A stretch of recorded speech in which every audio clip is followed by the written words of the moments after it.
Specific regulations.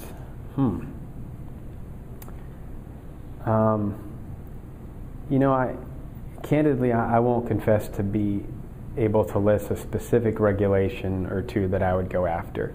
We hear a lot of complaints about regulation. I complain about regulation, and then when we try and pinpoint, it's a little bit difficult because in and of themselves, each regulation may not be terrible. It's when you add them all up that they become a particular problem. That's why I was intrigued with one of the efforts that it was introduced. It didn't get very far, but I signed on to it by Mr. Peterson, which was the idea of allowing for folks to run a business without maybe going through all the licensure and regulatory requirements, as long as they had a sign that said, by the way, we don't meet these standards. So the consumer can make an informed decision. Am I okay? Maybe that the standards aren't quite the same, but I have that choice. And maybe the cost is a little bit less because they don't have to comply with the regulations. I was intrigued by that. I don't know if it's the best idea, but I think it has merit.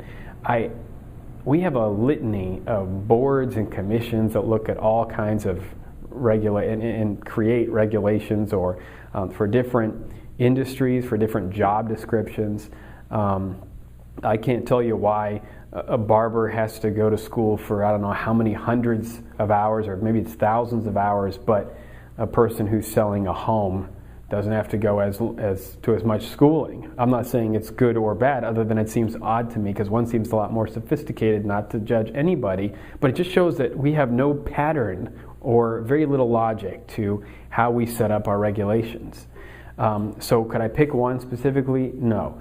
But I think in the aggregate, they become a problem when they go beyond just basic health and safety. This is also one of the reasons I supported a couple of years ago a Goldwater created concept called the regulatory tax credit. Normally I'm not in favor of tax credits, but it seemed like an interesting proposal to put the government's appetite for tax revenue and apparent tendency to regulate in conflict with each other by creating a tax credit that businesses could apply for if there was a regulation they were dealing with beyond just basic health and safety. And from that, we would begin to see what regulations businesses really do have a problem in. What is it beyond just the basics that is out there burdening businesses?